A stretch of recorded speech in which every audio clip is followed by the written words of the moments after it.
everyone. Thank you, Tracy. I'm Heather Arnold, local history librarian here at Casey Gardini Libraries. And today we're looking at organising your family history records. So what we're going to do is we'll start with Jane at about a few minutes' time, and Jane will tell us all about Brothers Keeper, Legacy, those sort of online family history programs. And then I'll talk about Ancestry, Find My Past, and Family Search and their online family trees. And then later on, Jane will talk about like paper records and photographs and how to organise them. So thank you for coming. And now I have much pleasure in introducing Jane Rivikarnik, who is the president of the Narre Warren and District Family History Group. And she knows lots about everything when it comes to family history. If you listened to her talk last week on criminals and exiles, that was fantastic. So she has a range of knowledge. And anyway, over to you, Jane. Thank you. Part of being organised is choosing how you're going to share your research and what program you're going to use. And I advocate using things that don't cost you money wherever possible. So I've used Brothers Keeper for more than 10 years. I got it as a disc on an English magazine in about 2006 or 7, and it's been on the same computer through all this time, and it's worked all this time. Every time I've upgraded my computer, it's kept working. It's very basic and it's very simple, but it's on the other computer. So the only way I could show you it is to do it in comparison with Brothers Keeper and Legacy as screenshots. So bear with me as we work our way through it. So Brothers Keeper, as I said, it's old. I have the original disc, so at any point in time I can reload it if some disaster happens with my computer. It doesn't link to the internet, so I don't get annoyed by pop-up bloody leaves telling me I've got a link to something. It doesn't tell me I've got a cousin anywhere, and it prints out reasonably simple reports, and it does what you need. And having used it for so long, I'm very comfortable with it, and I like the fact that it's just for keeping records. I don't enter anything into it until I've got 100% certainty that what I'm entering is correct, and I use it as a digital record versus playing with Legacy, which I'm still getting my head around. So Legacy has a free program to download, and it gets updated regularly. It works on Windows 10. It links through the internet, so you get your constant pop-up hints, and they're from MyHeritage. If you have an issue with privacy, you do need to be aware of how to make things private on your Legacy program. It's got a great support system. It'll email you every week and give you the latest hints and tips, and there's webinars, and it's trying to be everything in one spot. Which it does a reasonable job of. And if you want to have their full program, you have to subscribe to it. And if you want to then go and look at a MyHeritage thing, you've got to subscribe to that too, as far as I can tell. So this is what Brothers Keeper looks like. It's very simple. This is giving me a list of all the Atkins, and if those people who remember Mr. Atkins' family is my convict family, so I thought I'd continue with them today. It's showing me his name, birth date, which I've never actually been able to confirm, when he died, and relationships. So it's a very simple layout, and readable. It's not hard. This is the equivalent in Legacy, where you've got your list of names, and I haven't put much into Legacy yet because I've only been playing around with it during lockdown. But teaching myself how to go, I haven't had too many problems. I've worked everything out.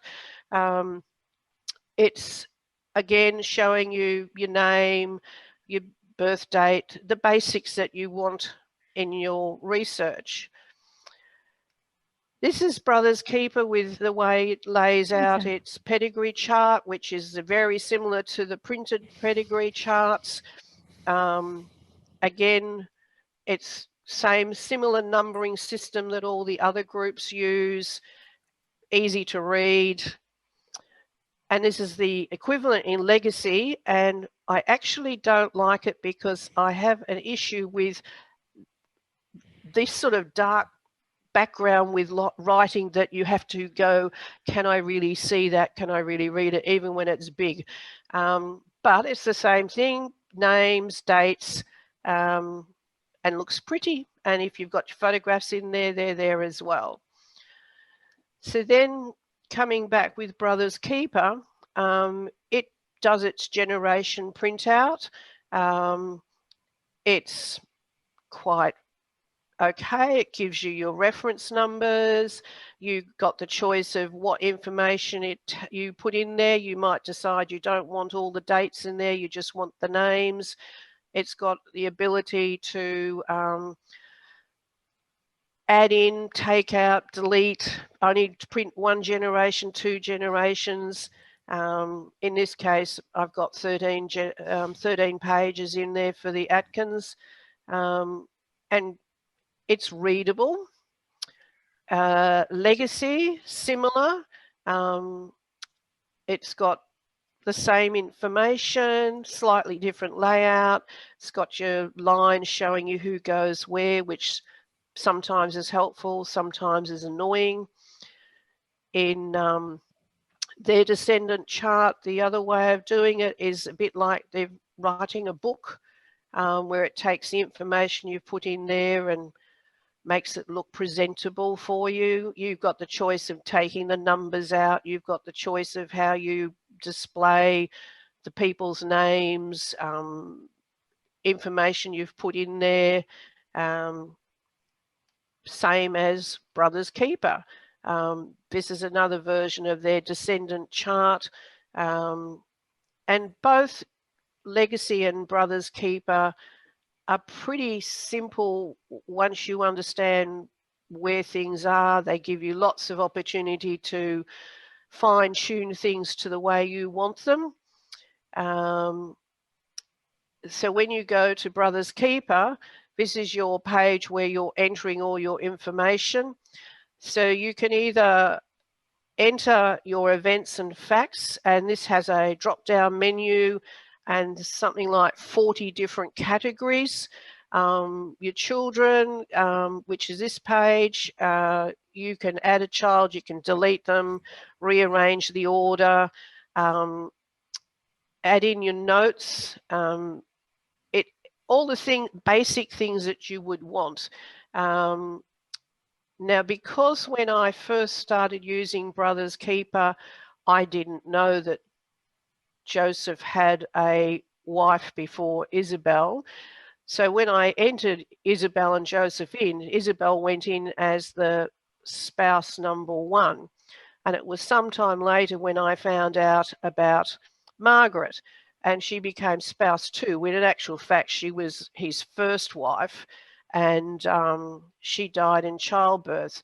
Now, the only thing with Brothers Keeper is if I wanted to swap them around, I had to delete the whole section for Joseph and start from scratch, which 2 years down the track, after a lot of information had been typed in, I really couldn't be bothered doing, because I knew then that there was 2 wives. But it's a very simple layout. From here, you can print your ancestor chart. You can add children. You can add photographs. But when you add a photograph in Brothers Keeper, it's actually linking to your computer, not transferring the photo to the program, which Legacy does. Legacy, you can transfer the photo into the program. So this is a similar family group in Legacy for the same family. Different layout, handy if you've got a relatively small group of people. You can have them all on one page with a lot of clear detail there. I quite like this layout. in Brother's Keeper, when you go back to his Isabel, the first wife, it's retaining all of Joseph's details, and then puts in Isabel's parents and her children. And you've got to put in Isabel's facts. So it doesn't show you, in Brother's Keeper, it doesn't show you both wives and both sets of kids at the same time when you're loading things in. You have to remember to change your spouse. Otherwise, you've got the children with the wrong mother, but they're with the right father. This was another version in Legacy with your family group record where similar thing. Jane is now the first wife, or it mentions his other spouse is in here, and you can see that she got married in 1846, whereas this marriage was 1866. So you both of them, you've got to sort of be aware of who you're putting where. Legacy is easier to delete things and reconnect than Brother's Keeper, but probably because Legacy is a more modern program. This one back with Brother's Keeper, this is now showing Joseph's events. You can add in as you go. You just go to add an event, do your drop down menu. If you're not sure, if there's not a title that's appropriate, so Brother's Keeper doesn't have anything for convicts, so you put it under the heading of event and then write in your what it is. So he arrived in Port Jackson on the Portsea. He was convicted for 15 years. So you've got a reasonable space to write in the description, but if you need to put more detail, you would put it in under notes. And also under media, you could then add in, if you've got copies, say, of his ticket of leave or other relevant documents, you can add those in under media and put a note in there of the fact you've got that information. Now, in Legacy with individual information, one thing I've worked out is when something is coloured, like here, that means there's information in the background for that particular icon. The help desk system is really, really good with Legacy. When you're starting out and you sort of don't know, oh, how do I do this? Their help situation, because you're on the internet and you're live, is really good. It's got lots of ways of showing you what to do, and I'm going to show you the Legacy a bit more in a minute. But one of the important things is I found is all about the privacy settings. So this is the Legacy homepage for your individual person, showing you the children, the wife. Here we've got this little icon is in color, so I know that there's other information there, which in this case is his other wife. This photo is actually in the file. It's not linked back to my computer. So it's a nice, succinct way of looking at a person. Easy to use, lots of icons to get your head around, but I think I've managed to get there. An ancestry chart in Legacy, because I don't have the paid version. This is the best I can get out of the free version, is and there's not a lot in there, so it's not a particularly good example, but that's what their chart is on the free version. So this is your email that you get every Tuesday. We'll give you your tip for the day, reminder for their Facebook group. It'll have a list of what the upcoming webinars are, all sorts of information, things telling you about upgrades. It's a good email most times you get emails and you go, oh no, not another one from them. But I do look at the legacy email each time it comes in, because it does have a lot of information in it. Now, because I'm on the free program, some of the things I can't access, which is mildly annoying, but it's just the way it is. So with legacy, because it works in conjunction with MyHeritage, you will get hints of, you know, there could be some information for you. When it comes in, you have to read who the person is. It can be a little confusing. The big thing that I got from it was their privacy, and how it is an issue for many, many people. I read everything through on their website and the web pages and their reports, and went back and made all my living people and a few people I know who don't want to be in family trees, I went back and made them private, and I made 2 people invisible. But at least all the information is there online to how to do it. So this is the page where you do your privacy setting. Down here, it gives you 3 options. You can make them not private, you can make them private, and you can make them invisible. If you make someone invisible, they're there in your system and you can look at them, but they won't come up in any reports and they won't come up online anywhere. So that's one thing that I think is really good, and you should be aware of, regardless of what program you use, of the privacy issue of living people. And if you know you've been in contact with a cousin and they say, I'll give you the information, but I don't want it on the internet, this way you can make sure that you don't have them on the internet. So this is when I get my emails that now come in from Genies, which is MyHeritage, and it's telling me that, where's the man's name up here, Nigel, gives me a link if I wanted to contact him, and it's giving me an overview of what he has put in.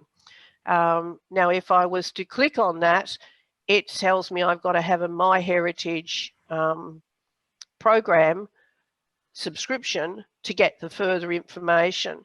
But most of what's here, I've already got anyway. So I just have a look at it and I go, yes, I know that, I've got that, don't worry about it. And then I get another one for the same person from a different man. And he has one of the daughters with the name Wells, but he's also for some reason decided that Jane's husband is Samuel Wells, and Samuel is actually the daughter's husband. I don't know why it came out that way, but that's the way he did it. So now you have to also be aware of the genie mythology that's out there in cyberspace. If people haven't put the source on their information, and you go and just download their family tree into your family tree, that can be an issue. Who owns the family tree when you've posted into somewhere like Legacy, and what happens when you die to that family tree are all things that we now need to be aware of, because it's out there in the internet world. It's not like it's stuck forever and a day on my computer at home. It's something that needs to be investigated as to what does happen with all that information in the future. And I guess it's something that, particularly with the source, is if you look at, so often you'll find someone's done their family tree, they've put it up there for you to look at, and it's even got sources. But then when you go to the sources, you find that those sources are the wrong source linked to that person, or the source is actually wrong. So I'm sort of try really conscientiously to, if I'm looking at a family tree that someone else has posted up there, to see whether I can be confident that their information is accurate. And because I put everything into Brother's Keeper, if I have any doubts, I don't put it in the program. I'm leaving it in Legacy, or I'm leaving it wherever I found it, because if I haven't looked at that source and said, yes, that's come from a document that I can verify, I tend to put everything into the bracket of mythology until proven elsewise. So now I'm going to be very clever here and escape out of this, and fingers crossed that this now works. Oh, look at that. Now I'm in my Legacy program. Oh, I've got a feeling good now. Okay, now working our way through this. Up here, you've got so many options available to you. And because this is a work in progress still, I can play around with this and not particularly worry if I delete something or put the wrong information in. Now, one of the things I do like with this is it's showing me down here, it's this, because Joseph is highlighted, I'm looking at him and it's telling me that he has 3 half children. So I go, that's great. Jane Towers is his second wife. So the children over here are the children that are hers. And then it's taken all the other children. Now, the interesting thing is, as you can see here, Margaret is born in 1867 and Joseph is born in 1846. So if I want to change spouse, I go to here and I click on Margaret and go select. Go faster, computer. So now it's changed me across to his first wife. All her children are now numbers 1 through to 12, and there's the second wife's 3 children at the bottom. So that's, I think that's a, you know, once you get used to it, I think that's quite handy. And again, it's up to you if you're working your particular family. Margaret isn't a relative, but her kids are half whatever cousins. You can make your choice as to who you have as the primary wife, or you can do it the correct way and have Margaret first and Jane second, because that's the way his life went. Working your way through adding parents. Now, Charlotte Winifred, on 2 documents I've seen her name spelt as Capel with a K. But if I go over here and make her my person, up here I can edit the spelling of her name. So am I in the right bit? And I can go add, and I can go CAPEL, save, close. And now this is highlighted, telling me that she's got alternative name, alternative spelling. It could be a case of you've got someone who's got a professional name because they're an actor. That gives you the opportunity to put in an alias. Or if you've got someone in the family whose name is Richard, but he's known as Dick, you can put in the alternative name, but you've got the, you know, put in the birth name and then put in here what they're also known as. So that you might know that their nickname is Bluey and they've got red hair. You can use that as a way of putting in your alternatives. Going through here, that's information for keeping contact with cousins, etc. research and medical notes, source citations, how to put those in, media files. So, and the little icons are pretty self-explanatory. Down here, you add in your events. This little red icon is that you've got a potential problem. So if you click on that, oh, my poor little computer's very slow. Maybe we'll save and go back the other way. I'll find one. Sir Joseph. So it's got two icons that appear. Come on, Joseph. On a reasonably regular basis. There's not one there, that'd be right. Where are you, Isabel? Okay, here's one here. So it's saying that the birth is too soon after the previous child. So you can change those details. You can say you don't want this little icon to keep popping up.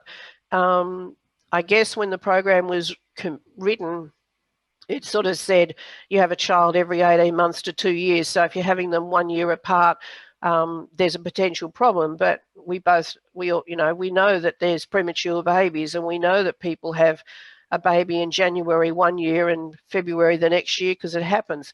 So that icon will come up with all sorts of things like born too early, born too late, too long since the last child was born. All sorts of things like that will pop up. Now, where's another one? Down here, I've got a lot more icons that are lit up, so I know that there's information there. Parents are there. So if I go to his brothers and sisters, I can select which one I want to look at. Who will we try? Anastasia. I think she's got links on her. Okay, and this is another case of the birth is too long after the previous child. And it could be because someone's been away from the family, or it could be a straight out typo. Jane, you didn't enter it in properly. So when you get that link, that little hint come up, you can go, oh, okay, no, yeah, that is a bit long. Go back to your paper file or your original information and work out whether that is just a straight out typo, or whether it's a mistake because it's the wrong person. So that hint is, I think, is good value. Couldn't it just be annoying though? No, not really. No, okay, no, fine. No, because as you type something in, when you click and save it, this then pops up, and you think, well, okay, I can choose to ignore it now because I know that maybe Carl was I don't know, went to the Boer War or something, so he wasn't around to have children.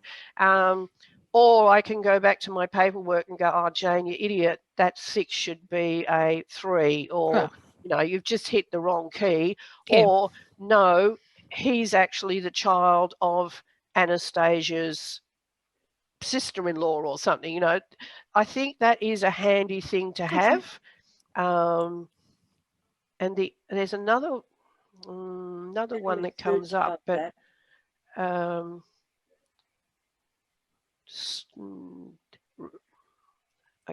don't think I've got one on here, but it is good. Anytime you want to fix something, you say I find I've got more detail for the marriage, so I can just click on here and it takes me to the page for marriages. I find it handy that Conrad's 19 and Anastasia's 21,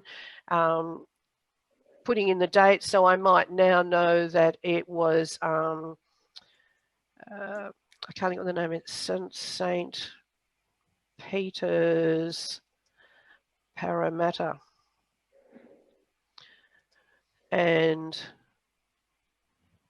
done. So I've updated it. So you might have a couple that you've put in, you know, when they get married, but you might also know that they don't have any children. You might know that the couple didn't actually get married. So we have a lot of cases in today's world where you have couples who don't marry for a variety of reasons. You can still put them into the system, but you would tick this box and say this couple didn't marry. Then you could make a note as to the fact that you want to refer to them as partners. You can change that. So you can change down here that he's not a husband, he's a partner. And in the fact that we're now in a modern world where people are different to our ancestors, in the fact that women don't necessarily take their husband's name. You've got all the issues now of things like gender identity. I think the legacy program is a better way of keeping track of all those things than the Brothers Keeper program, because it is a more modern program.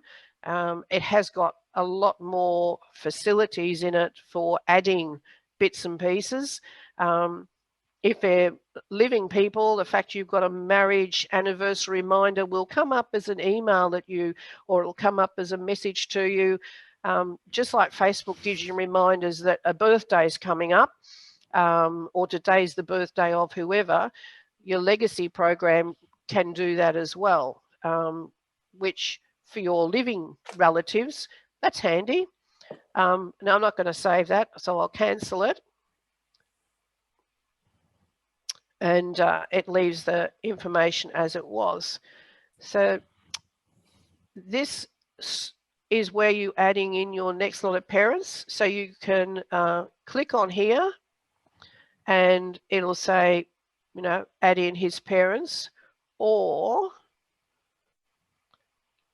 I go no, or I can go to Conrad here and I can just put the father and the mother in here. So it's pretty easy to add information in,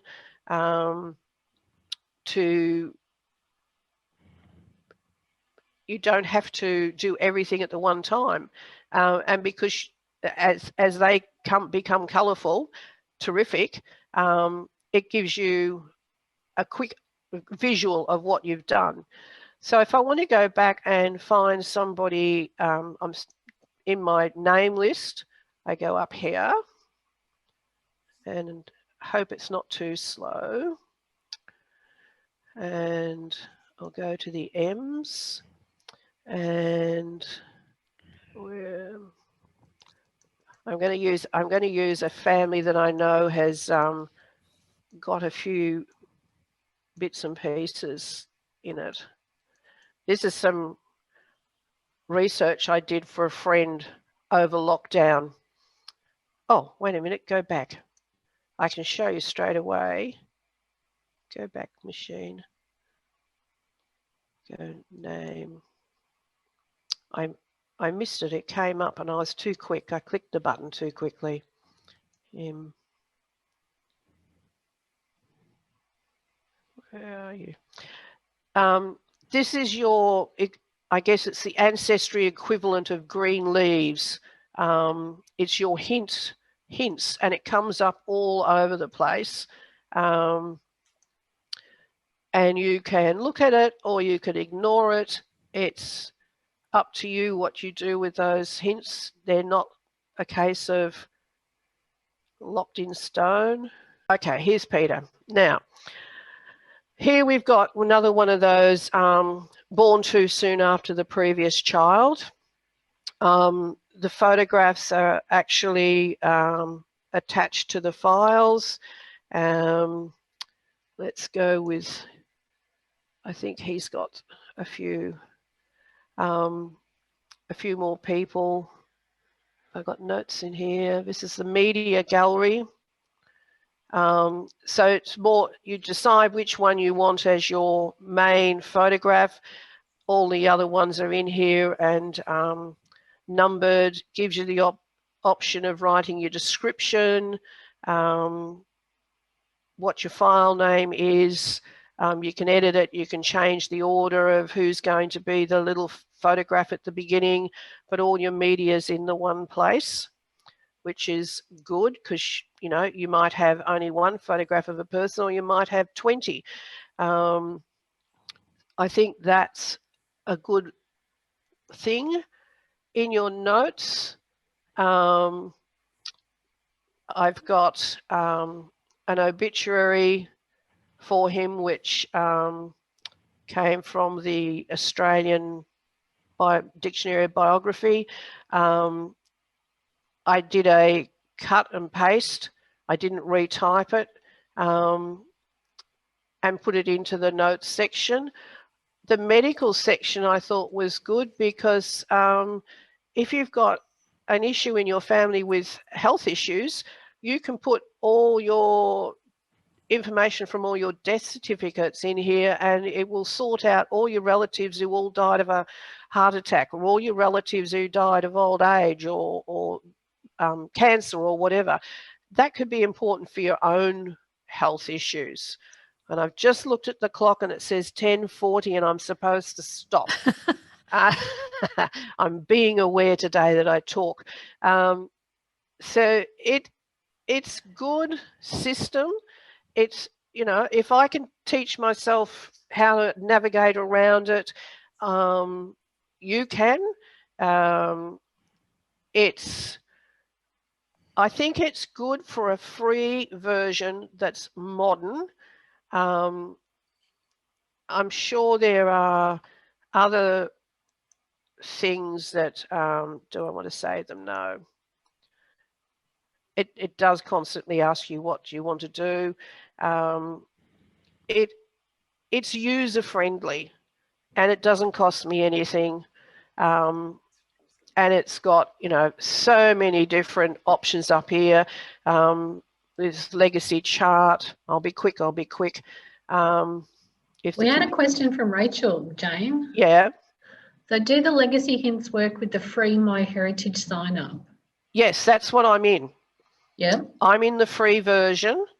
So the legacy hints are working. And the legacy hints are working. So you're in the free version of MyHeritage? No, I'm in the free version of Legacy, and Legacy uses MyHeritage trees are in there. Well, I see if we go back and find one just quickly. That's the one of the charts that comes up in Legacy. So it's Sir William's chart going backwards with its photographs and things. So I think it's do the MyHeritage hints work? Yes, they do to a certain extent. Where did I find one? What was Peter had some in here, I think. Hi, this is Rachel. James, where are we? Has he got some? Is that what you meant, Rachel? What I mean is that, like, I've got to sign in for MyHeritage. I don't subscribe to it, so it's more the non-subscription to MyHeritage. You sort of said how you had. I was interested that you might have got the hint, but you might not have been able to access it with the free sign up to MyHeritage. So, and how much you could get of it, so that say you trundled into, I don't know, Casey Cadena Library, who might have MyHeritage, or Nar Warren Historical Society, if you can capture what it is the hint is about, could you then go and look it up somewhere there without, where there is MyHeritage, without you actually having to still subscribe to MyHeritage? I would be throwing that question to someone like Lynn Bradley, who has been using Legacy for years. I know when I go to the link, and I can't remember it off the top of my head, someone who's got one of those little icons. We'll find one and we'll have a look. So here's one. So when you, oh no, this is where it tells you you've got to, it tells you you've got to have a subscription if you want more information, because this is the free version. So this is what it goes to.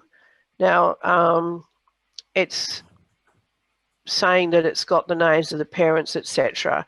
When you click on view record, this is where it tells you you need to subscribe. Yeah. Okay.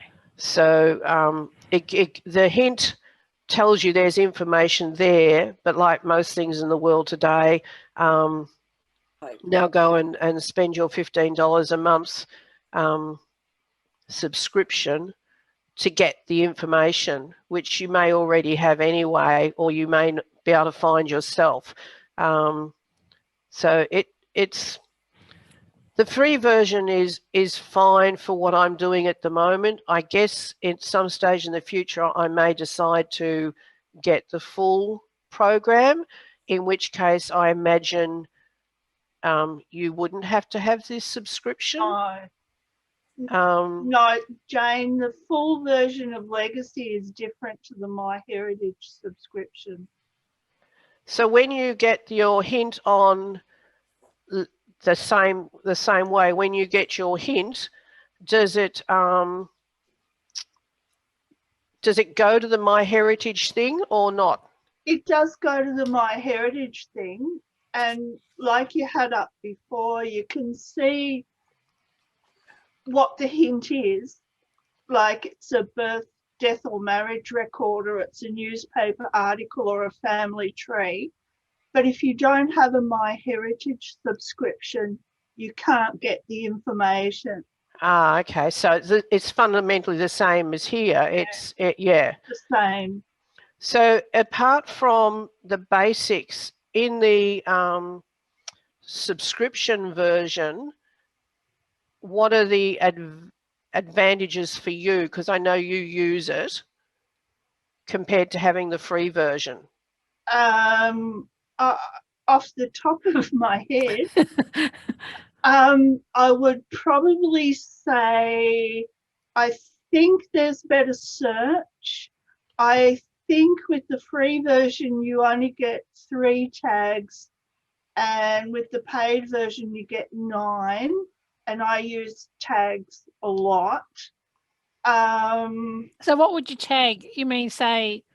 Well, Heather, say like if we're doing a cemetery tour, I will tag everybody with a tag of 5, which stands for cemetery tour people. Or okay. If I come across somebody interesting, I might tag them with a 9, which means there could be an article for something somewhere there. Or World War I's got another tag. World War II people have got another tag. Okay. So that you can quickly get a list of people with that tag number if you're doing projects or something with your okay. That's pretty cool. Yeah, it's really good. It's really handy. Off the top of my head, I can't come up with other things that you use it for, but the deluxe version I think is only $45 or something, and if you use your database for a lot of different things, it's handy. But if you just use it to keep track of your family, like Jane says, you probably don't need it. But if you go to the Legacy webpage, there's a list of features that you will get if you get the deluxe version. Yeah, and occasionally I go to do something and it says, oh, you need the deluxe version for this. I I was having a play around with the reports, and I'm running over time here, I'm sorry. I think one of them, which one is it? It might be ancestors, no. Lineage, no. Pedigree, maybe, no. Descendants, no. One of them comes up with a saying this is only a function for the deluxe version. I had a look at how the books work, and I can get quite interested in that, but I don't have enough information in there yet to produce a book. But there's different versions that if you're not comfortable with writing your own family tree, it does produce a nice layout. It does have things like, you know, it's got a front page. It's maybe it was here, ancestors. No. You know, you can have a table of contents. It has an index. Yay. It puts it all together for you.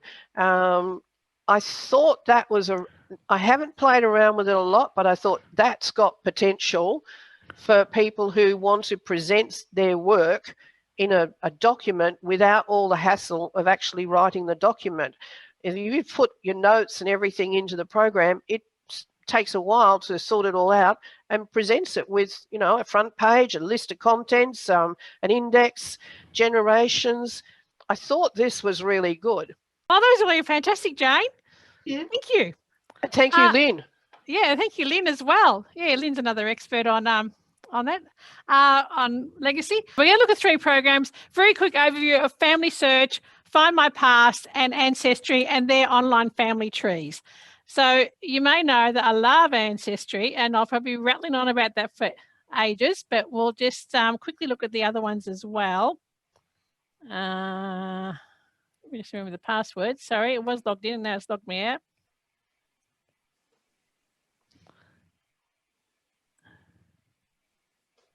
So can you see Family Search? Yes? Yes. Yeah. Okay. So Family Search is, as you know, the program from the Latter-day Saints, the Mormons, and they provide this free for everyone. You just need to, of course, to get a free account. It doesn't cost you anything, and then you can search all their records here through search. I mean, Family Search is really, really good, but then they do have family tree options. So I've put in a basic tree for me. You'll see all my private details. Now, Jane was talking about privacy. I sort of don't have the same levels of privacy. My whole life's on my blog, so, you know, but I can understand what she's saying. Where am I? Oh, let me make this bigger.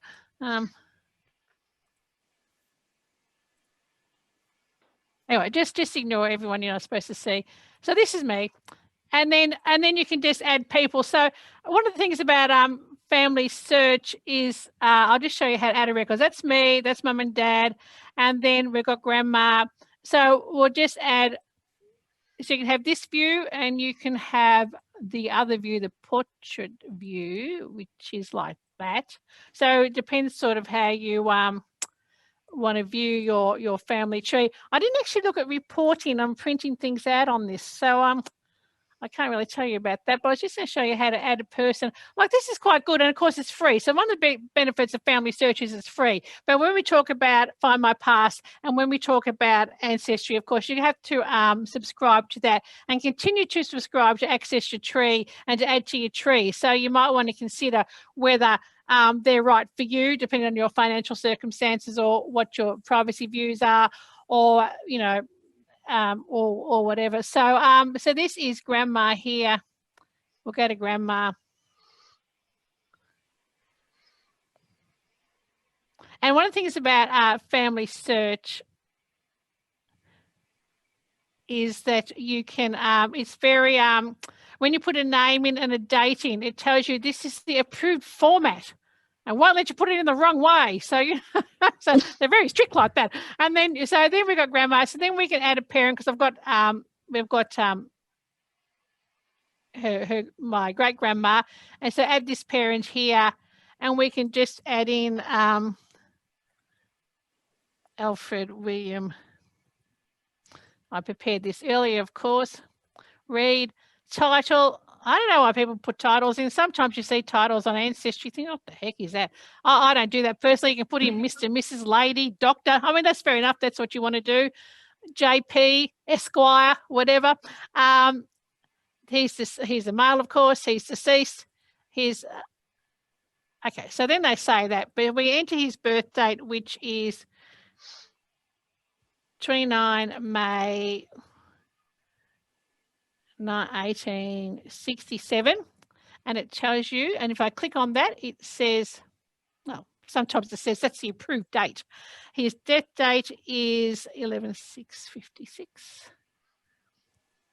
So let's just say I'll put 11. If I do it this way, just to do the heading, it will it would say, isn't it? Oh, I didn't say. Sometimes it says this is not an approved format, the date, but we'll just put it in the normal way, because it is good to put in, have a bit of consistency in the dates, especially as you would know that 9/11 is at 11th of September or 9th of November, depending if you're American or English background. And that's that there. So we put him in there. And then we just go to next. And none of these matches are a correct match. Yeah, so we put him in. Oh, so we've got a possible match found that someone else has already done. So we can I'm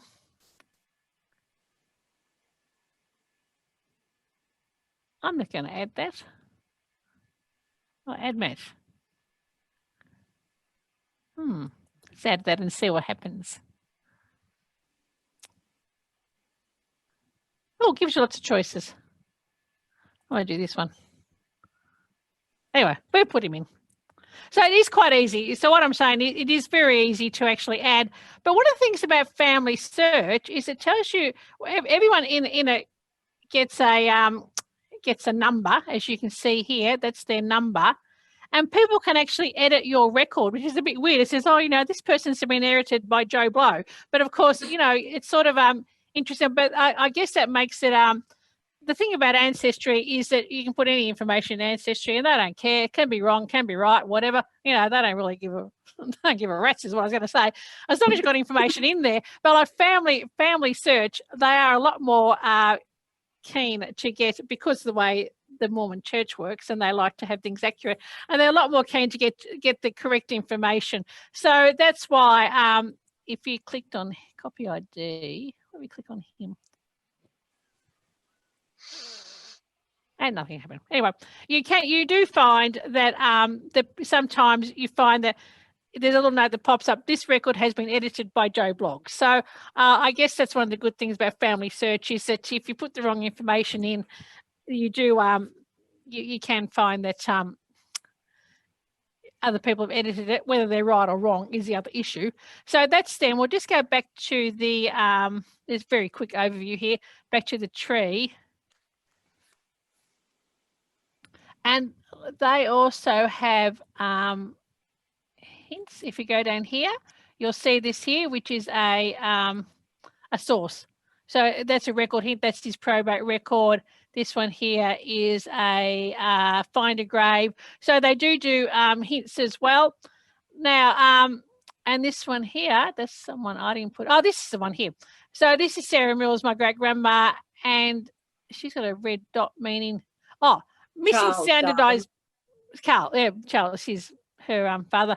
Missing standardized burial place. So that's what they tell you. If you put the date in wrong, put the place in wrong, they give you a warning that it's in the non-standard format. So, they're very particular like that, which is more particular than, say, Ancestry is. So, one of the benefits of it is it's a free program. Now, what's the privacy levels on that? So clearly, people who are alive, or is it clearly? I'll just look at me. Well, you're living, darling. I'm living. I certainly hope I am. So, Oh, yeah, living and confidential people managing a private space. Only you'll be able to see and modify this person. So, so that's interesting. So that just gives you the privacy warning that clearly no one else can see my information. But once the person is deceased, or they can anyone can see it. So you do have the privacy issue here, privacy levels here, and I won't show my brothers and sisters. So then I just put them all in just for that. So anyway, so I could recommend Family Search, but you may know that if you know me that I really love Ancestry. So that's the one I would go for. But the thing with Family Search, of course, is it's free. So if you're on a budget, that's something you can look at. If you want an online presence, and even if you don't put all your information up, sometimes it's worth putting an online tree up because A, it preserves your records. B, if you're somewhere, you know, away from home without your paper records, you can always go online and you go to your auntie's place and they say, oh, you know, when did grandma die or when did someone die? If you've got an online tree, you can access it anywhere from your phone or anything like that, and you can actually look the information up with you. So an online tree goes with you, if you get what I mean. You don't have to rely on taking all your files and files, or if you're at the Public Records Office and you're searching for someone and you just think, oh, what was the date that he died? You know, you can look them up if you have an online presence. And that's why something like Family Search, which is free, or Legacy that Jane was talking about, you just use it for that. So Find My Past is, and I'm in Find My Past, is that in? So Find My Past you can use from the library. Oh, sign in.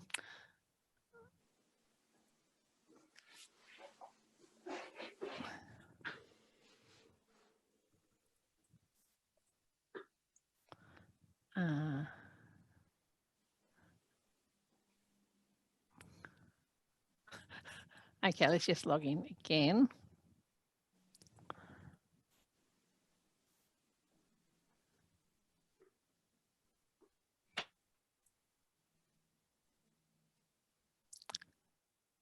Okay, so you can use Find My Past through the library, and at the moment they've extended the free use of Find My Past until the end of January. And if you use the library version, just going through our website, www.cclc.vic.gov.au, you can go in through our website, you can look up, you can log on to Find My Past through our website, you can do it from home at the moment, and then you can create a free account. If you create a free account, you don't get all the access to a paid account, but you can actually, with a free account, add your own family tree, keep track of your researchers, and whatever records you look up. So once we go back to in-library use only, if you look up a record on Find My Past at in the library, or you know, in the library, you can actually re-look at it at home. So that's one of the benefits of Find My Past and getting a free account.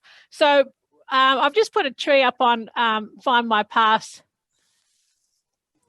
view tree.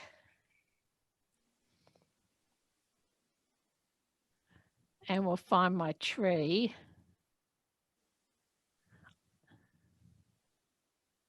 I didn't actually look at printing anything out. I can understand why you might want to do a report and print it out, but I sort of feel I've got so much paperwork at home, I don't need to add any more paperwork. So this is to Find My Past, what it looks like. And once again, they give little hints. Oh, I love it, Jane's term for a hint. Pop up bloody leaves. I think that... So they give this... they give the... Sorry, Jane. But they give the same... the same hints as well. So that's every time you see a little circle, that's a hint on Find My Past. And I'll just show you how to add someone. So we'll just add, this is Grandpa. So if you go to him, so I mean, just to show you how easy it is to add people, we'll add a relative, and we'll add his dad, who is Frederick Thewlis. Continue. Doesn't seem quite as smooth as Ancestry, and he is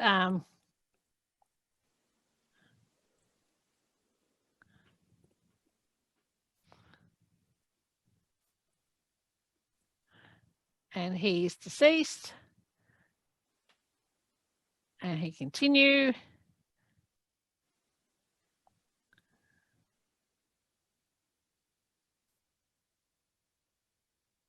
bit slow.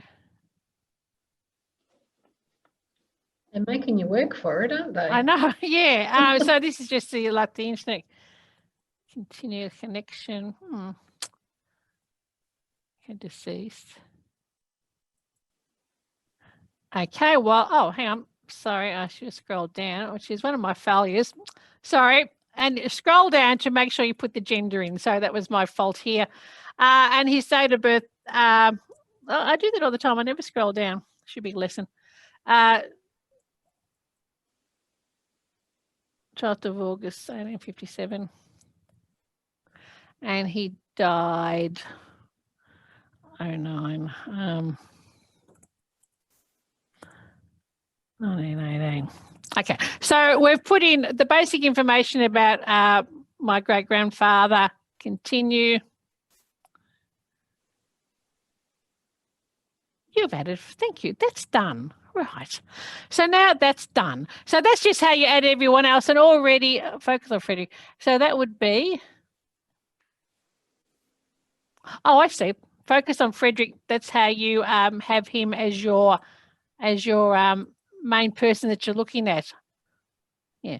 So then, I mean, so it's quite easy to add someone. Then we can add his wife and all the rest of it, but I won't go through all that.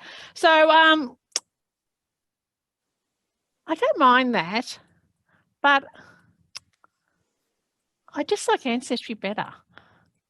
In fact, I'm not even going to pretend I don't love Ancestry. So I'm going to go straight to Ancestry. So Find My Past is fine, but you have to subscribe. So you really, to get the most out of it, you have to subscribe. So you got to decide whether you want to spend your $400 a year or whatever on Find My Past, on Ancestry. But if you do, you may as well put your family tree up there, I feel. But of course, there is a whole privacy issue. Once again, someone who's living would be private. It's me. Let me just see. I'll do all my facts. There you go. So there is, of course, all the privacy issues of having an online family tree. So it's just really a decision you're going to make whether you feel comfortable with that or whether you don't. So I mean, I sort of feel quite comfortable with it, but other people don't like it. So that's something you just have to decide.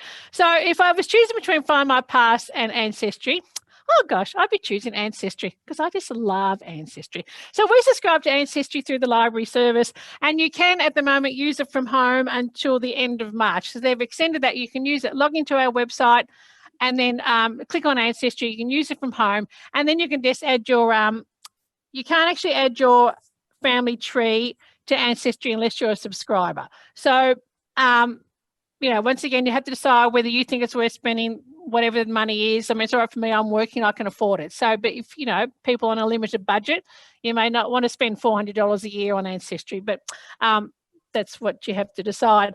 So the thing about Ancestry is, like, it's a bit of a Wild West, really, I think. But one of the benefits of it, so I do a lot of research. I do a lot of historical research. So now I've started putting up people I'm researching. I actually create a family tree on Ancestry because it's just a way to keep the information together. So, like, I'd write a blog post about someone, and I'd think, oh, you know, you write down their children, then you sort of work out who they're connected to. So, one of the things about Ancestry is, as I said, I use it for a lot of, I make a lot of family trees, and I do it on Ancestry, and it's sort of good if you're trying to find.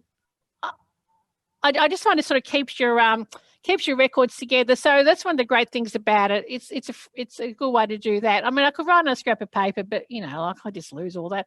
So this is when I started for. I did a blog post on this man who's Dr. James Helsham. So who died at Cranbourne, and he was a doctor at Cranbourne. He was described as the I'll just quickly tell you how he was described and why I started writing about him, because I found him really fascinating, even though he's a bit of a bugger. He was in 1866. He was described as. So I'm just looking it up here. That there was a doctor at Cranbourne. The ruined cottage is mentioned because in it lived, or rather existed, the local doctor, a clever man, but one who had the habit that many an otherwise good man has fallen a victim to. The minister kept his books and instruments, and for special cases he was sobered up for a few days, the hotel being tabooed to him till he had completed the case in hand. So I found this information about this doctor and tried to work out who he was, and he was this Dr. James Halsham. I found it in the end. So I created a family tree for him, and so far he's the only one on it because I haven't found anyone else that I can confirm. So we'll look at him and as an example of a tree. So this is on what ancestry can offer you. So this is Dr. Halsham, and the green leaf here tells you there's more hints about him, you know. So if we click on him and click on him again, it's very easy to add information. You just add so one of the good things about ancestry, I find it really easy to add information. So down the side here, you can add a spouse, you can add a family like brother, sister, son, daughter. You can also, better keep on with it quickly. You can also add a fact. So this is where you can either select an event that's already there or have a custom event. So you could decide he was, you know, whatever the event might be, drunk and disorderly. We'll just put that in. I'm sure he was that at one time. Drunk. We'll just put drunk and just put a date. 1865. That'll do. And then you can add that. So that comes up in your family tree in his timeline. Drunk. Well, this is where you add an event about people's lives. So I sort of find that's a really easy way to add things. So you could also decide, like his burial here. You can add. If we just edit that. You can add media. So this is where you can add like a photograph of his grave to this record or something like that. Or in this event here, that's his death. I've actually put his death in, and because I bought his death certificate, I uploaded a copy of his, and not that we can see it here, I've uploaded a copy of his death certificate there that you can see there. So you can attach a picture to an event, which is really good. You can add ancestry sources, a gallery, like Jane was talking about, the adding photos. So you can add anything that you find on ancestry, like an electoral roll record, any record you can add to the gallery or add to their life story. And it is really easy to do that. And it may just be because I use ancestry all the time, and that's why I find it really easy. But I just think it's a really great way to do it. When it comes to hints, so the bloody green leaves. So there, the only hints I found for this man are the ancestry member tree. So sometimes the ancestry hints, they're complete load of rubbish. I mean, sometimes they have no bearing whatsoever to the person. I don't even know why they give you the hint. But then, you know, sometimes they are quite useful. And sometimes, you know, if you're trying to do research, you might find a family tree with a whole lot of people, which you can then confirm later on through other sources. So sometimes it just gives you a bit of a starting point for a family tree, because you think, oh, I didn't know they had this child called Muriel. But then you might find that she's actually in the Victorian birth certificates and marriages indexes. So you can confirm what was put up on Ancestry. And so this tree here, we'll just quickly look at it. And sometimes, so this tree says it's got 8 sources, but in reality, when you go to these places, you sometimes find that sometimes the only sources are actually an ancestry family tree. So three trees have actually repeated the same information. So you have to be careful on ancestry. As I said, it's a bit of a wild west. People put anything up without sources. And I know that, you know, proper family history people like Jane and Eileen and Lynn from the family history group think that a family tree without sources is nothing but mythology or rubbish, whatever they want to say. I've heard them talk about it. But, you know, it is, you know, it is sort of interesting. But sometimes the actual sources are quite authoritative. So you have to take everything with a grain of salt. It also, it translates into a life story, which is sometimes, once again, a load of rubbish. But sometimes it's really good, because if you put in a place, and this is one of the good things about family search, where you have to put in a place with the proper, like say, put Victoria, Australia. But if I put Victoria into Ancestry without like as a birthplace, for instance, without putting Australia, sometimes in the family tree, it comes up as Victoria from Trinidad, Tobago, or somewhere like that. Canada. You know, for some fun. Canada. Canada, yeah. So Ancestry just seems to randomly choose a place where Victoria is. So, you know, sometimes the life story is a lot of rubbish, but, you know, sometimes it's interesting. So I'm going to finish now because we're going to have a break. Then we're going to listen to Jane again. But, you know, if you're subscribed to Ancestry, I think it's worth putting your family tree up.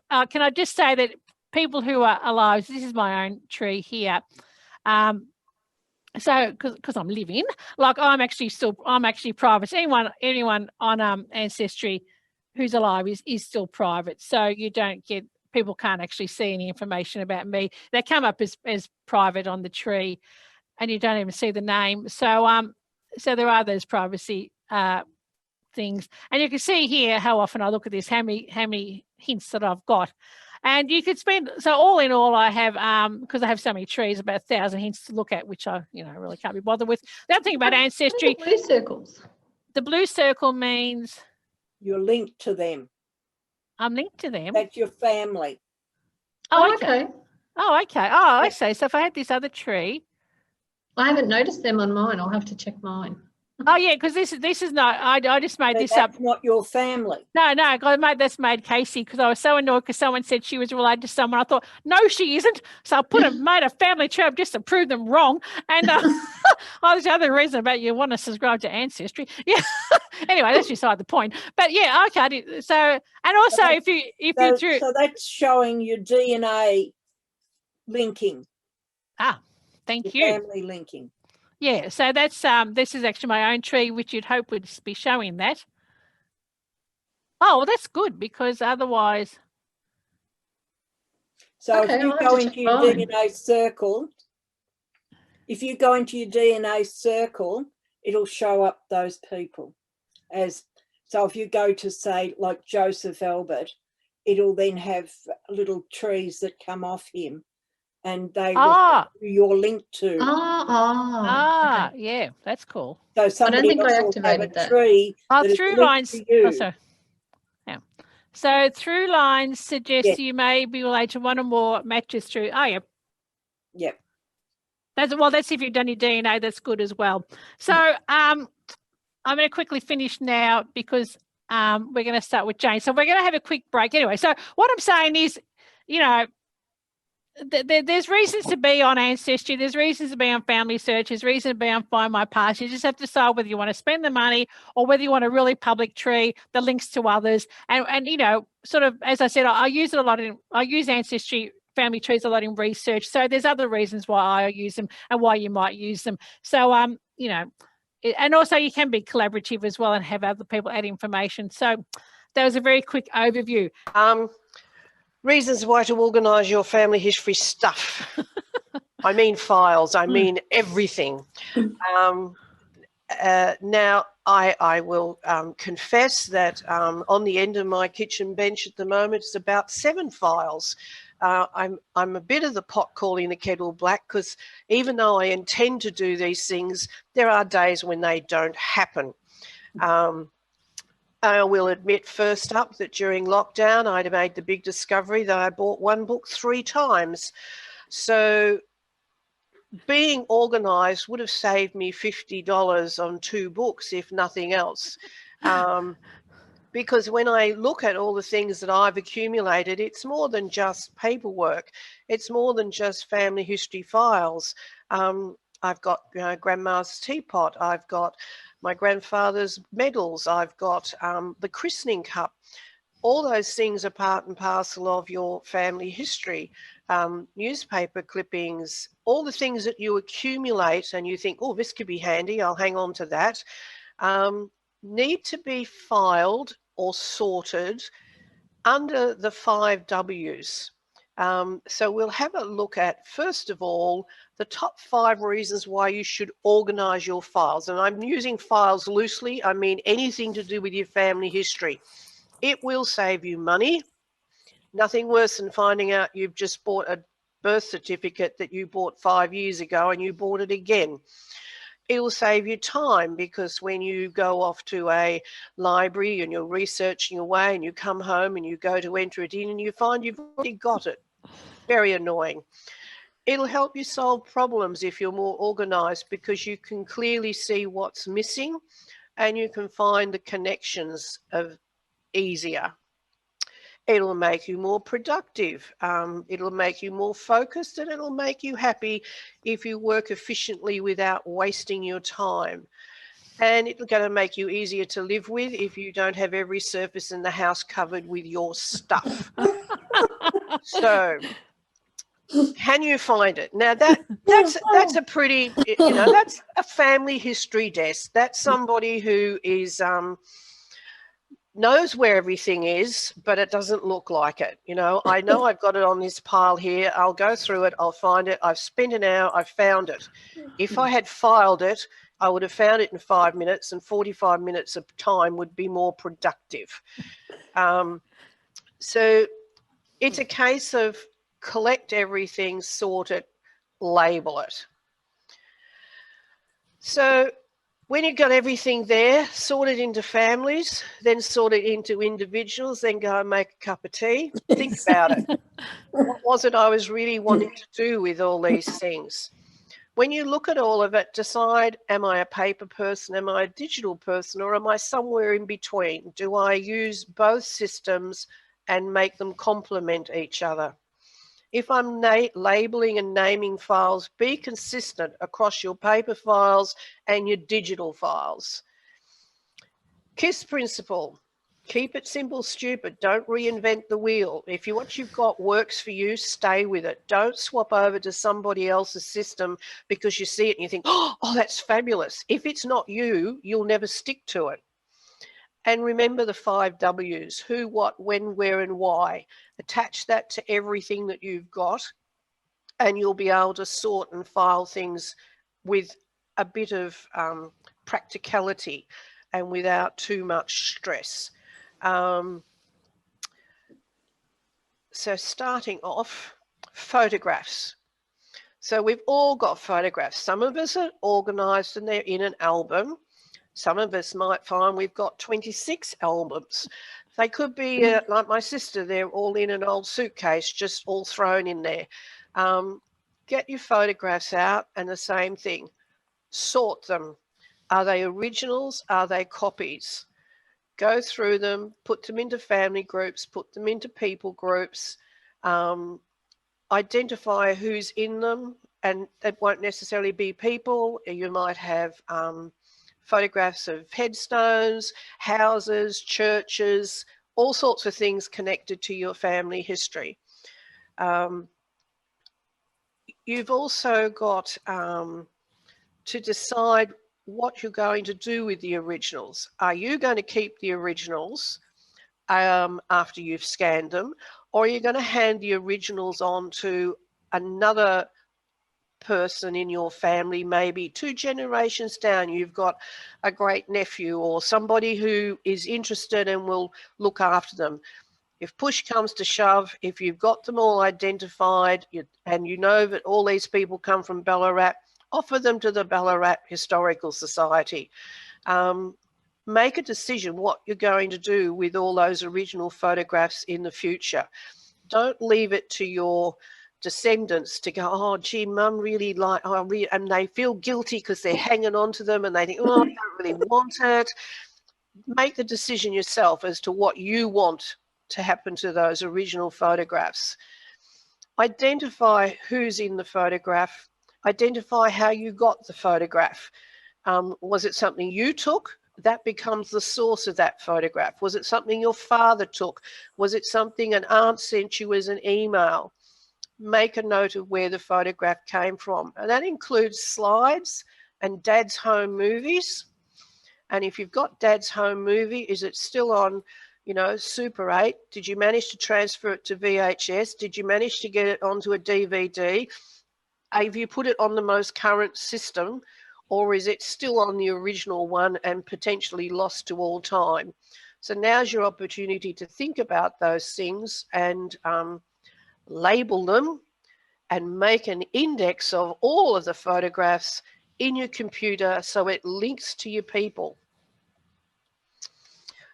Now, this might be an old-fashioned way, but if you're going to keep your originals, buy the best quality photo album you can and photo corners. Sit there, you can decide whether you're going to put those photographs in alphabetical order, in chronological date order, going forwards, going backwards. That's your personal way of storing your photographs. Don't write on the photographs. You can write on, you can type all the information, cut it out, stick it into the page. You might just put a number to every photograph and have a digital list of all those numbers with the who, what, when and where and why. You could print a list and stick it in the front of the book, but somehow identify every photograph of the who, what, when and where and why into your album. It's timely to do it now while you can still remember, or you've got people around to ask. I spent a large part of lockdown finally going through my mother's boxes of things that I had procrastinated about. I finished up with hundreds of photographs where every one of us had given mum photos of our kids as they're growing up. So I sat there, I put them all into albums, one for each member of the family, and gave them back to them at Christmas. It was great. Got it out of my house. I've got scanned copies that I want, made all the family members laugh and converse over Christmas. Oh God, look, Dad had hair.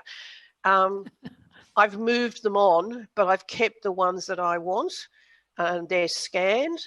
And I even gave out some of the originals because they were more pertinent to that family member than to me. I found there was photographs that really not family history because they were friends of mum's and we went to a gathering and there's the photograph. I sat down and I sent them back to descendants of those people at Christmas time in the Christmas card. Hi, I was going through, I found them. I've got rid of them. They've gone to another home because they're actually not part of my family. They're just people that we knew as kids and we called them aunts, but they weren't. I'm getting organised. Copy and save everything. A digital camera is a great way. If you've got really big family photographs, I've got a couple that are A2 size. There's no way I could scan them. I don't have that size scanner. So I photographed them and it came out quite well. Mind you, standing on a chair with them on the floor so I could get them in perspective. It did create a little bit of amusement at home, but I've got them as a digital copy. Or if I'd known that the family history group was going to get an overhead scanner, I could have gone to the family history group and said, excuse me, 50 cents a copy, can I copy these large photographs? And that would also apply to an object. If you couldn't take a photograph of it, an overhead scanner, which they're expensive. It's not something that you're going to use on a regular basis. Find someone else who's got it, offer to pay 50 cents, $1, whatever. If you want a paper copy, use your USB, scan the things and you've got them, and then that nice huge photograph can go to the Ballarat Historical Society because I'm not hanging it on the wall and it's taking up space, but I've got a digital copy of it. Something to think about. USB drives. Now, in no particular order, I reckon I've got 30. I wandered around the house and collected them all. Some had key tags on them that told me what they had. Others were just sitting there. So you've got three options for labeling the USB. The circle here, sometimes your old-fashioned key tag will fit on. If it doesn't, go and get yourself some shipping tags. They come in about 8 different sizes.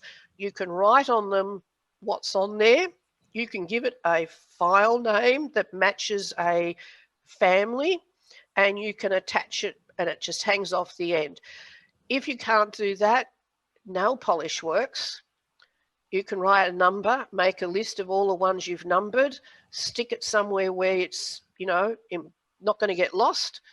The same with the CD cards. On the side where the writing is, you can put nail polish and write a number on there, and you can number all your SD cards and keep track of them. You can then save all your USBs across to a portable hard drive. And in the process, you can delete all the duplicates and name everything consistently. You don't have to, but you could do it. It would make you save time, and it's easier to find something than to sit there with a handful of USBs going, is it the red one or the blue one that I want for my dad's family? I can't remember, and you've got to put them both in and look at them. It's just time saving. Label everything, everything that you've got that's in your family history collection of stuff. Label it. Try and be consistent. Now, these, my mouse is gone. These labels here are translucent.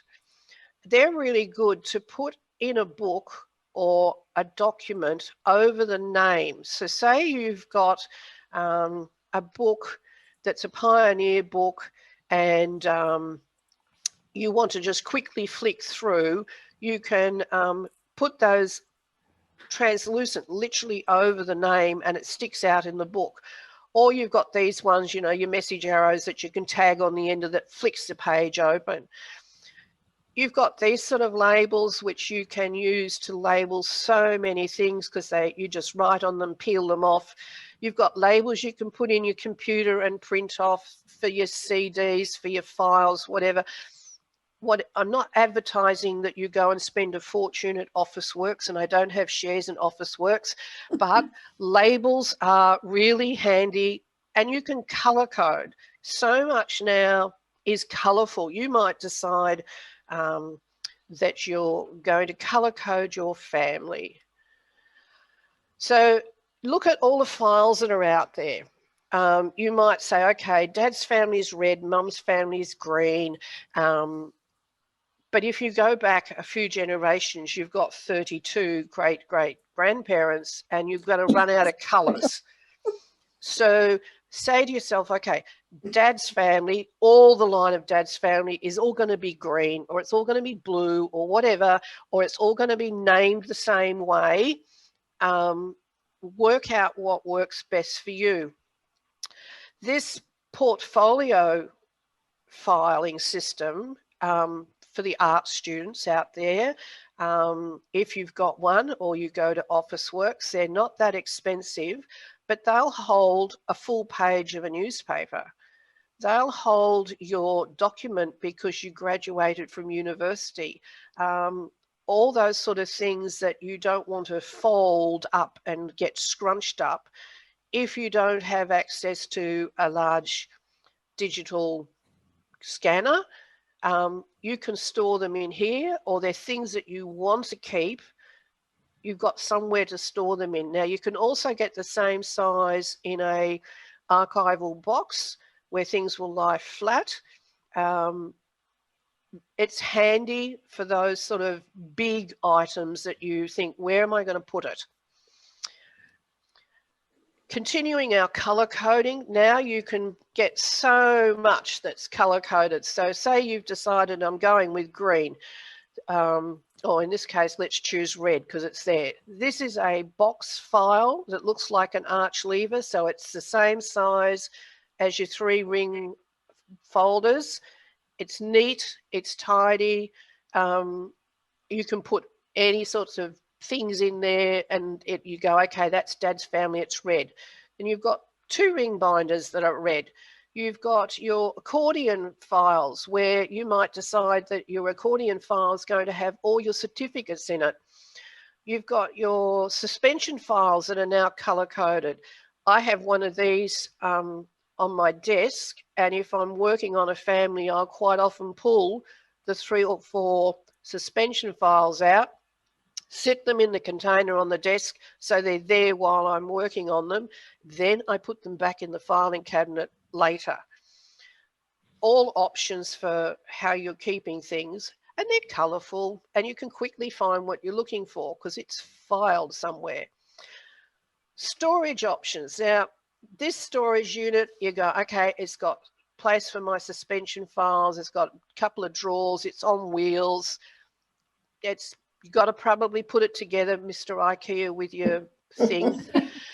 But it should fit underneath your desk. An old-fashioned 2-drawer metal filing cabinet should hold the bulk of paperwork. If you've got more than that, you've probably got too much. Or you're a paper person, not a digital person, or you've been doing it for a long time and that's how you started and that's what you're comfortable with. Portable hard drive, you know, it's tiny. It holds squillions and squillions of things, and it could live in the filing cabinet under your desk, so it's handy, and you back everything up regularly to your portable hard drive so that when your computer dies of old age, you don't go, oh no, I've lost the lot. Now it's back to school time. You can buy nice exercise books at 50 cents each. Now, if you've got 32 relatives that you're tracking and you want a book for each of them, $16 later, this is now your notebook. You can write whoever's name up there, what generation they are. You can write what you like. You can have it as a binder book sitting in your folder, but I don't like it because you can actually tear the pages out. Or you can go the old-fashioned A4 exercise book, and when it's completed, number it and store it away. It becomes your go-to book. It lists all your places you've been. It lists your to-do lists. It's got your folder numbers. It's got all the information that you wrote when you went to the library or you went to wherever. It becomes like a logbook. It's where you tick off you've transferred things over, keep track of who you've been in contact with, and at 50 cents each at this time of the year, cheap as, you can go and buy, you know, people are out there and they've got these wonderful buy it, your family history, personal log books, etc. They're going to cost you a lot more than 50 cents and they don't do anything more than an exercise book, other than they've maybe got a nice layout and say on this page put this and on this page put that. But you can do that in an exercise book for 50 cents. And it's A4 and it fits in a clear plastic folder if you need to and stick it in another folder, but it's all there for you to refer back to. Replenish your supplies as you go. There is nothing worse than 10 o'clock at night finding you've run out of ink, you have none left, or you've run out of paper and you have none left. You can nick down to Woolworths at 10 o'clock at night, but you can't go to Officeworks. You can order it online, but it's going to take 2 days to get to you. So get into the habit of when you replace an ink cartridge, you go out and buy a new one straight away so it's there, so it's not going to give you a heart attack late at night. Stay safe. Shred the things you're throwing out if it's got people's names, addresses, telephone numbers, birth dates, all those things that identify us. A cheap shredder is handy, and you can use the paper in the rabbit cage. Be up to date with your internet security. You'll have a conniption if something happens and you get hacked and you lose all your work, you lose your computer. Sometimes they can recover things, sometimes they can't. Make sure your internet security is up to date. Get a good chair.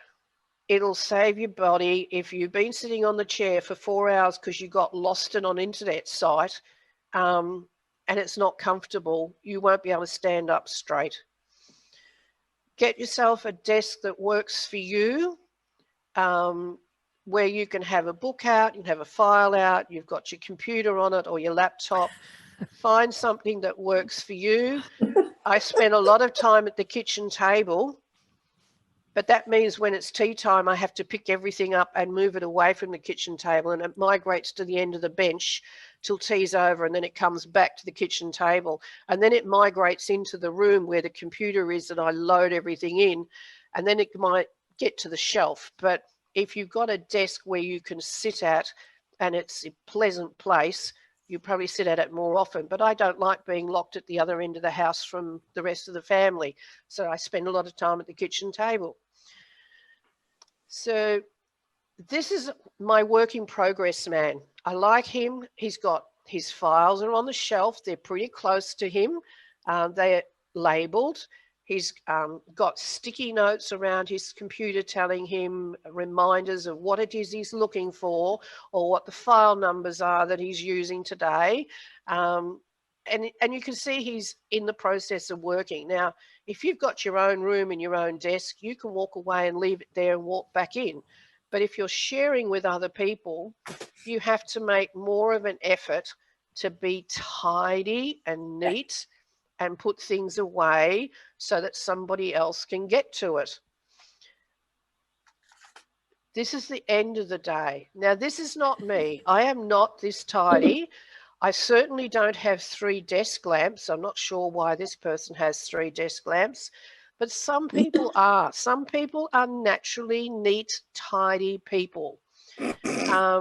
If you're not, how about having a pegboard in there to keep you focused on what it is you're doing? You can stick up, today I'm working on this part of the family. It's right in front of me. Don't get sidetracked because you found something else that's, oh, that's interesting, and disappear off to the side. Come back, stay focused on what you are. It's a neat, clean, tidy desk. Now, it's not me. I would love that to be me. This is more me, or even the other one. But I can find things reasonably quickly, providing it's something that I've looked at in the last year. But if it's something that I haven't looked at for 4 or 5 years, then it's like, that's right, where did I get it from? Where did I file it? I start off every year with good intentions. And by the end of the year, I have to spend at least a month of January tidying up all the good intentions that weren't. Now, I'm going to now try and go to a file I've created. Now, this could be interesting. Go down. I've got to go show you my photographs filing. I've created a, if I can get to it. Why is it not coming up? Oops, open twice. I'm going to go to pictures.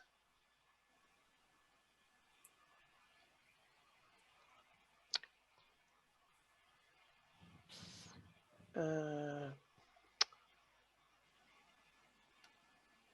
got to move. My mouse is not going. Oh, there we are. Make it bigger. I've got to find a. So this is my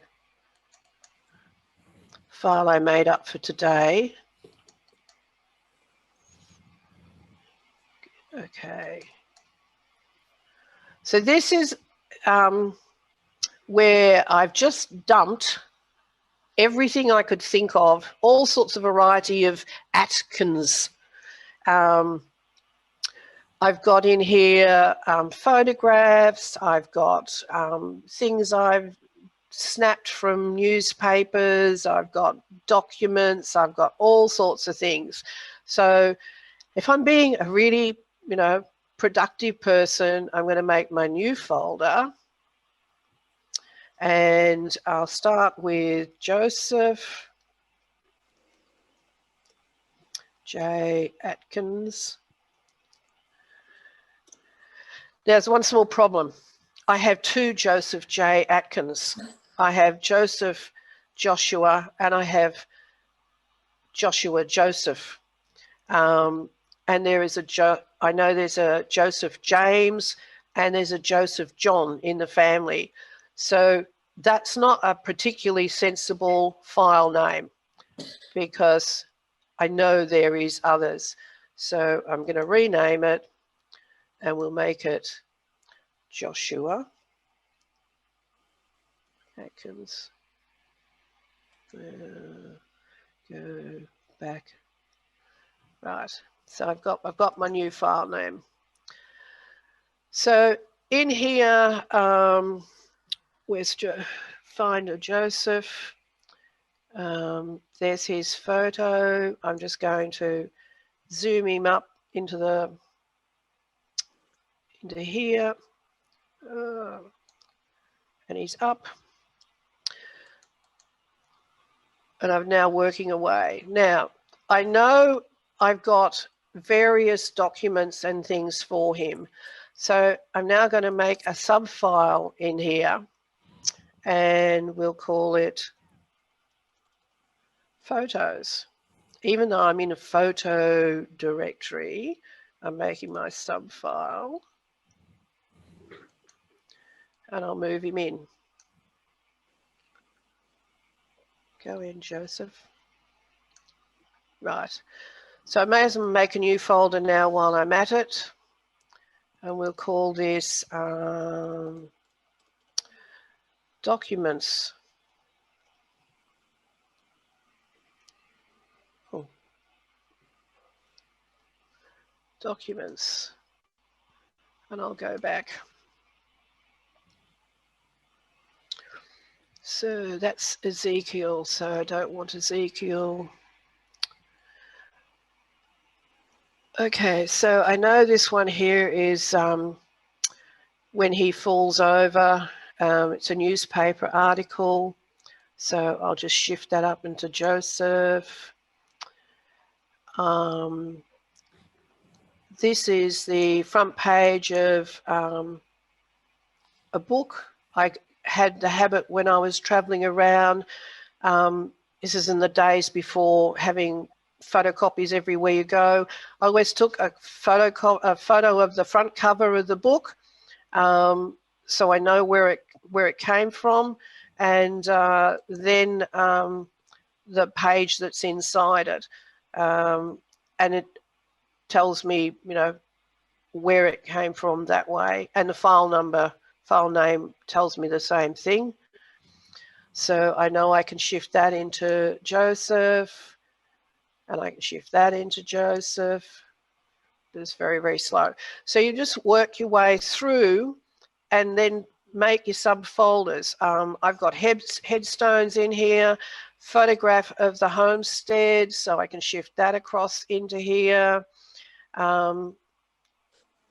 If he didn't have 17 children, I could make a folder in there for each of his children, but I'm not going to make 17 folders that way.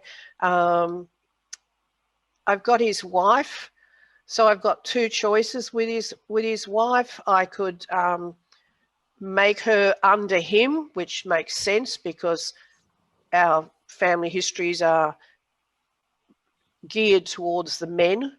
They always come first. I could make a separate file for her. I just work my way through what I've got. I've also got things like, I just threw in here, this came from a cousin, and I've got a copy of it. I haven't printed it out because it's a large number of pages. Oh, is that the right one? Is that the right one? No.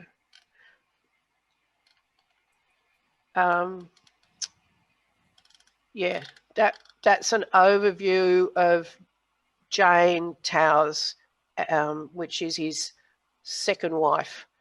There is another one that's go back.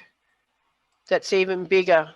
That came from a cousin. It's I don't. Maybe I haven't put it here, but it's nearly 200 pages. I'm not going to print that out, but I want it to be with everything to do with Joseph. So I've got my Joseph file here. I would transfer it in. I put in a folder that's houses. cemeteries, so that they're all there under the one name. As far as naming each individual thing, here, this one is incorrectly labelled. It's a pencil sketch of him, and it's a photograph that a cousin sent to me. So I have to label it. So at the bottom here, it's telling me it's J.J. Atkins photo of sketch. Well, that's not enough detail and it's incorrect. So you would go back in and rename it. It's Joshua Atkins photo of sketch from cousin E. Gill, and it was 2006 that I got it.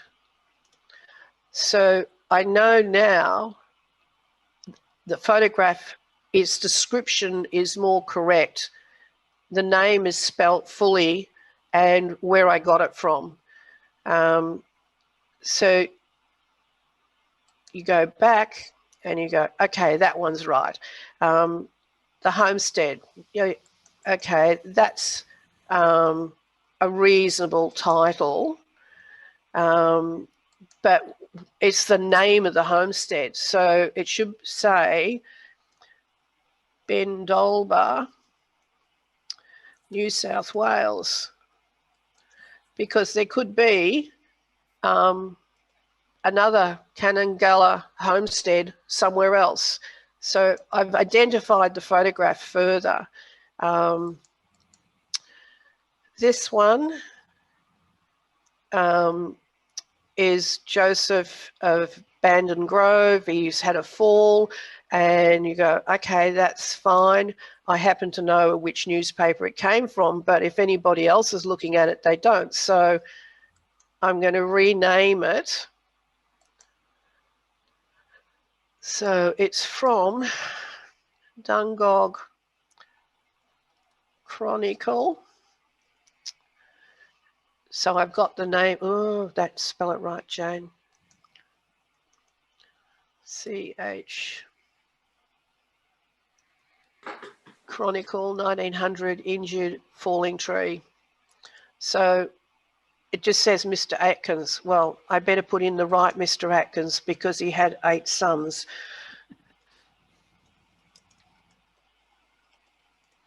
So I'm being more consistent with using his correct name. You could take out the Mr. It saves a bit of space, but at least I've now got the same name that I'm using everywhere for him, for whatever document it is. This is a document, so we'll now shift it over into the document folder. It's not going. Shift it over. Okay, I'm being impatient. I'll shift the photo. Even though that it is a JPEG file, I'm differentiating between photos of people and places and things that I've snipped from newspapers or scanned from wherever.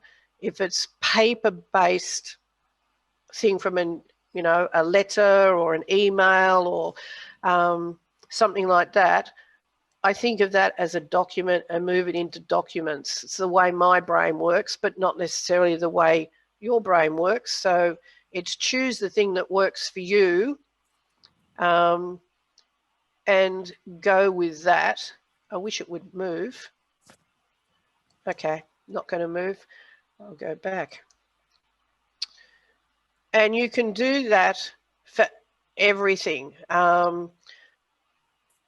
Down here, I've got, where is she? There she is. Now, this is Isabella Jane Atkins, as an older lady, and here she is as a young woman. Oh. And I've labelled them as IJ Atkins because so far I've only got one IJ Atkins. But if I'm being consistent, they should be labelled as Isabella Jane Atkins. Then I've done, where did I do it? Where's the other photo? I was trying to think of all the ways you just quickly write down people's names when you're saving stuff. I thought I put her in here.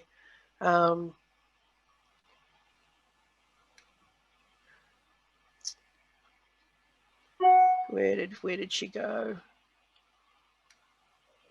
I've got one and I named it his mother-in-law. And I thought, well, I know that it's Isabella, but if anybody else looked at it and it said his mother-in-law, they'd go, whose mother-in-law and who is it? Then I've got here, this is Emma Atkins and her husband Samuel Cox. Now, nice family photograph, and I've as down here, I've written Samuel and Amelia Nee Atkins, married name Cox. So you go, okay, and children Gladys and Reginald, and I've done it over here. I've named it a different way, and I've added in the fact that the photo was taken about 1902.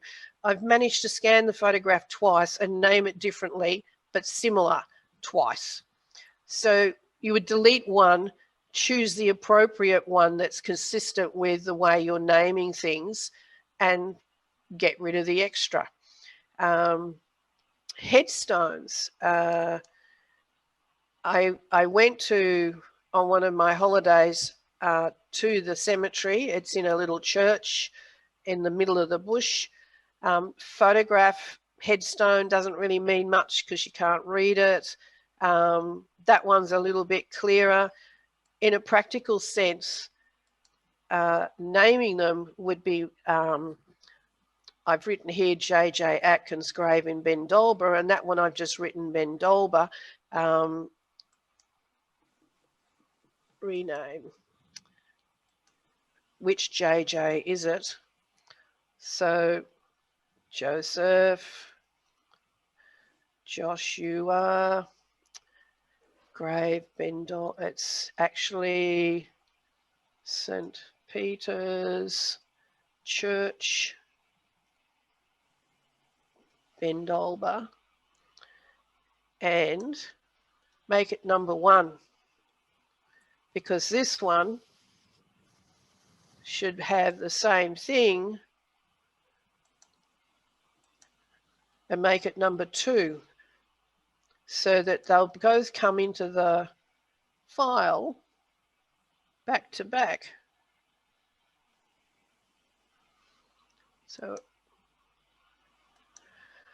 So I just go through, name everything, where it's come from.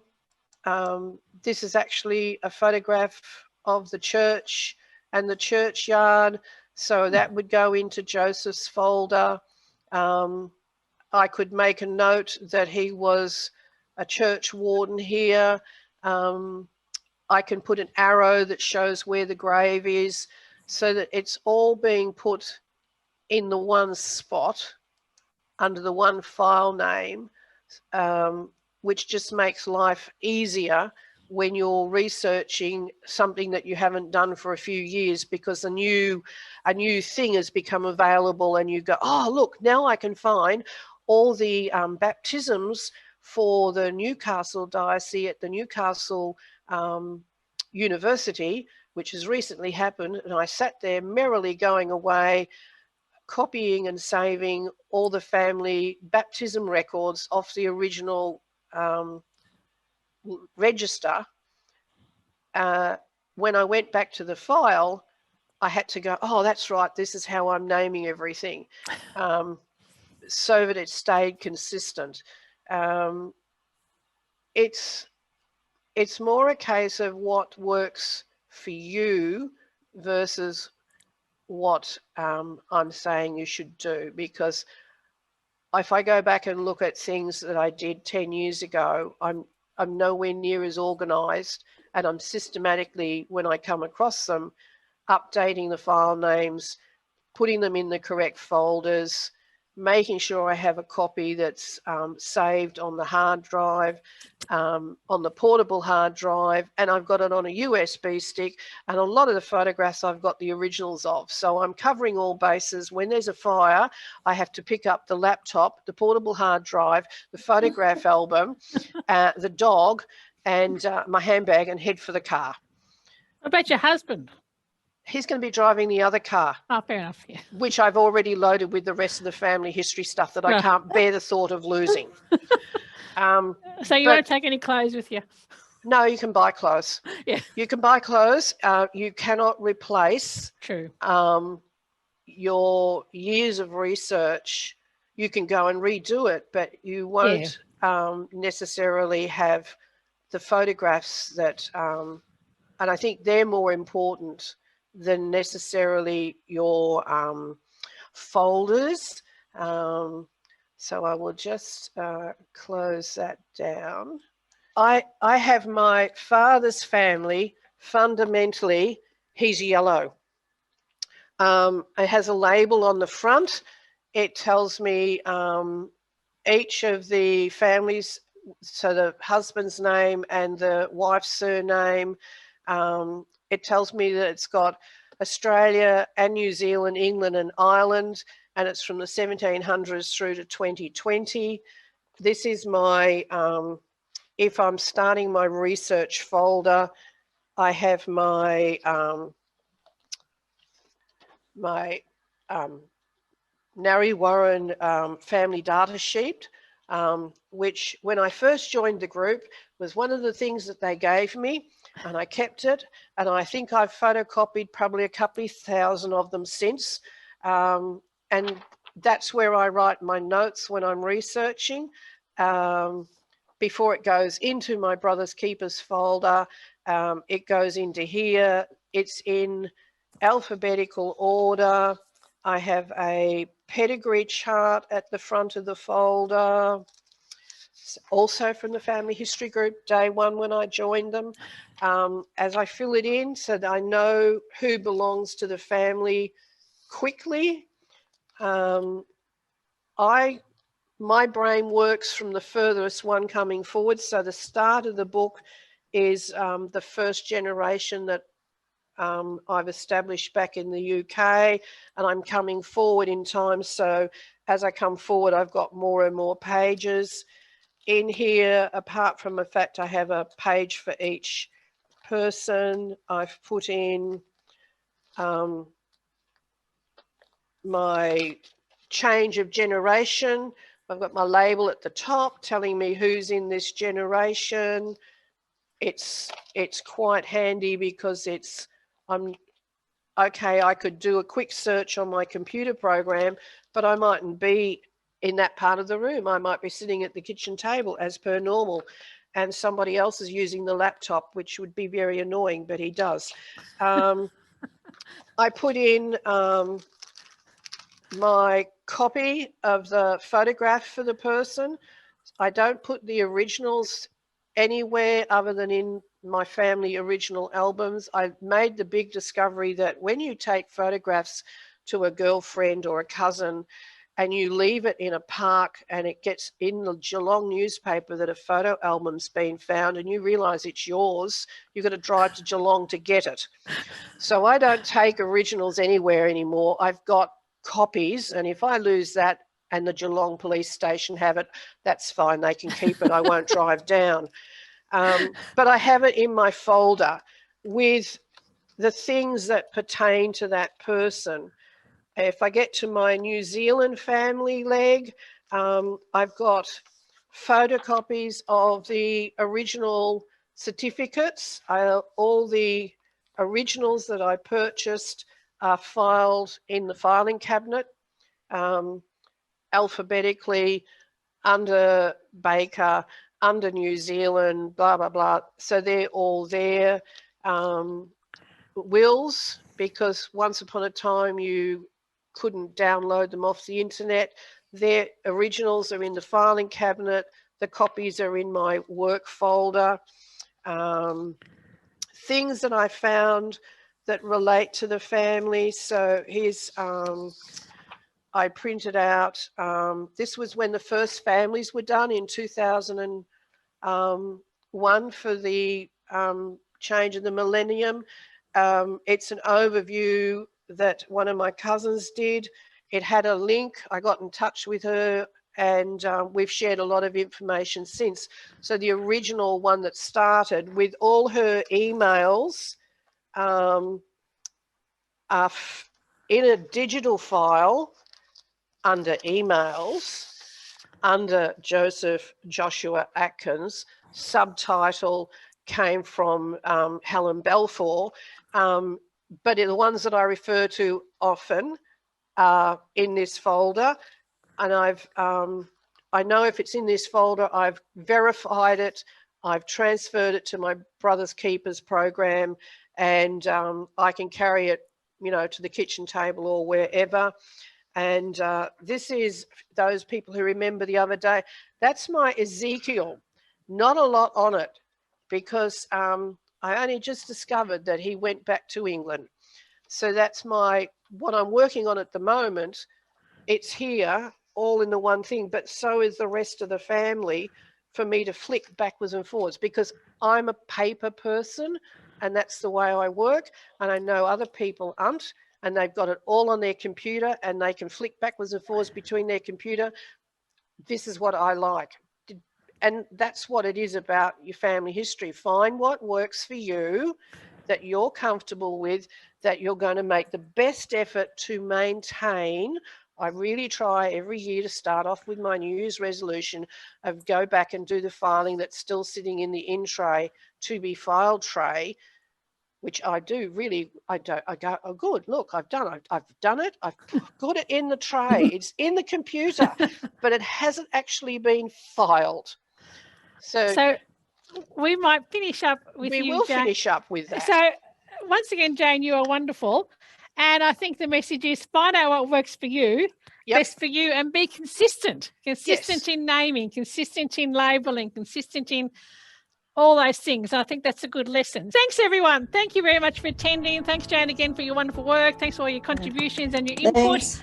And thanks, Tracy, for organising all the recording and the technical side. Michelle McLean, who's our manager, she's also been helping. She does all the back end stage and all that stuff. She edits us and makes us look better. Oh, well, I hope so. Been a bit of work today, but anyway. Anyway, thanks for everyone, and we'll see you again. March. Yeah, we'll see you in March. Okay, radio. Bye. Bye.